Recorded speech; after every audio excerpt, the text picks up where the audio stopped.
Hi, Brian here with DIY Outdoor Life. Today we're going to be continuing our series on the maintenance of Teardrop campers, and I'm going to teach you how to inspect and service the wheel bearings that came with our trailers. Now, for those of us who are beginners, a wheel bearing is what attaches the wheel to the axle of our trailer. It allows it to spin while we're going down the road without generating any heat.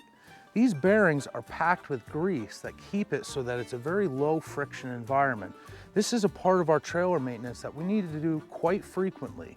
You need to do this at least once a year or any time before you take a long trip with your trailer. So the first step is to learn how to inspect the bearings that we have on our trailer. I jacked this tire off the ground just enough that I can move it freely. I do this with a floor jack attached to my tow vehicle, but you can do this with any type of jack that you have at home or even the recovery jack that came with your vehicle. If you're looking for extra safety measures, you can lower your stabilizers or use a jack stand, but we're nice and secure here, so we're ready to get started. The first thing I'm going to do is listen to the wheel bearing as I move the wheel. I'll spin it slow, I'll spin it quickly. I spin it both directions, and I'm listening for any grinding sounds or even sounds from brakes that aren't adjusted properly. In this case, we have no squeaks, no grinding coming out of here, so we're off to a good start. The next thing that I'm going to do is take my hands on the wheel and I'm going to pull the tire back and forth. I can pull it from top to bottom and side to side, and I'm trying to see if there's any play in the bearing. If you have the ability to move your wheel back and forth, or if there's any clunking sound coming here, it's time to replace the bearings. And in this case, it'd probably be best to bring it into a service department at a mechanic or RV dealership. In this case, no play in this tire, so we're ready to service. For this job, we need a couple simple tools, and we need to know the right products that we need to get. I use Lucas extra heavy duty grease, but what we're looking for is that it's rated for bearings and high temperature.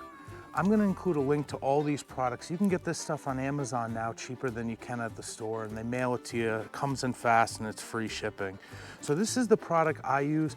You can use any high temp bearing rated grease, but the trick is using the same product every time. This is why it's so good to do it at home. Sometimes mixing different types of grease can cause some different situations where they break down. So what we're going to do is stick with the same product once we start. If you forget or you're doing it for the first time, we're just going to push all of the old grease out of the bearing and start fresh. Now, the other stuff is pretty simple.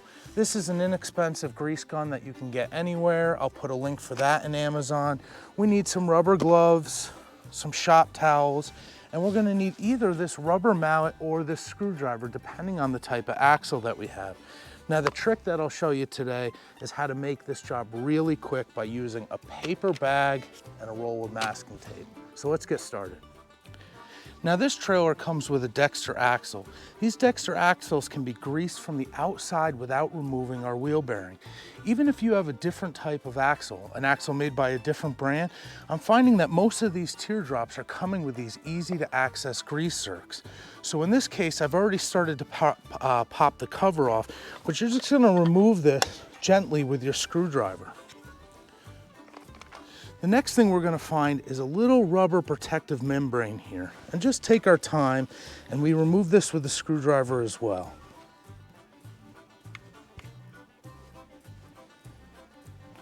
Great. I'm going to put this someplace on an area where I'm not going to lose it, and we're ready to move on.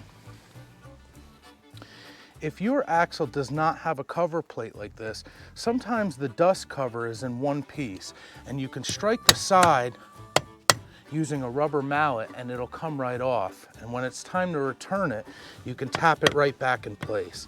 This one had an easy cover plate, so I didn't have to do that. Now, this tip you see here with a brown paper bag is an industry secret, and it's going to save you a ton of time. If you can't get the bag to stay, or you can't cut it into this shape and get it to stay in place, feel free to use some masking tape. Sometimes you have to wipe off the area, but all I want is this bag to catch the grease and any of the trash from this job without leaving a cleanup once we're done. Now I'm going to take my grease gun and place it over the zerk until it clicks. You should feel it snug. From here, I'm going to continue to pump on the grease gun to fill the entire bearing with grease. We're gonna see new grease come out of this hole. This gun is inexpensive, and if you're just doing this project once a year, this is what I recommend you get. For those of us that do it more frequently, we're gonna use some power tools for the job.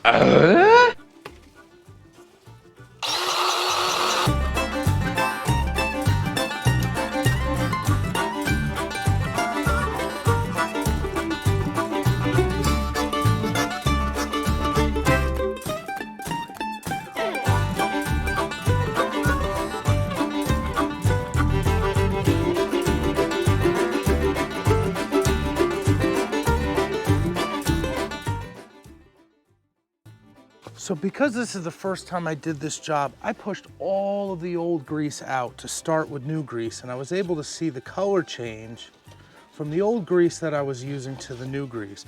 Notice all of my mess is dropping into the bag. If this gets on the wheel, you're gonna spend more time doing cleanup than you were making this repair.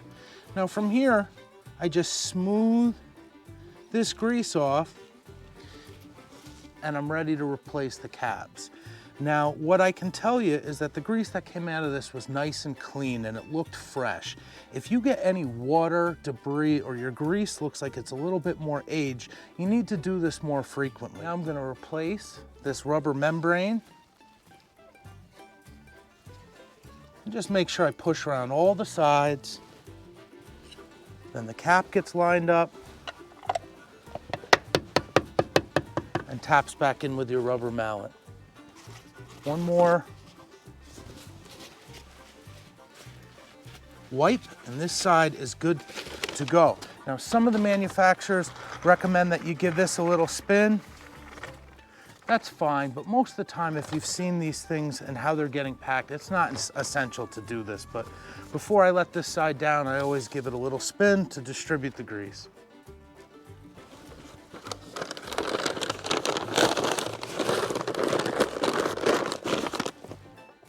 So obviously I repeated this process on both sides. The whole job took me less than 10 minutes.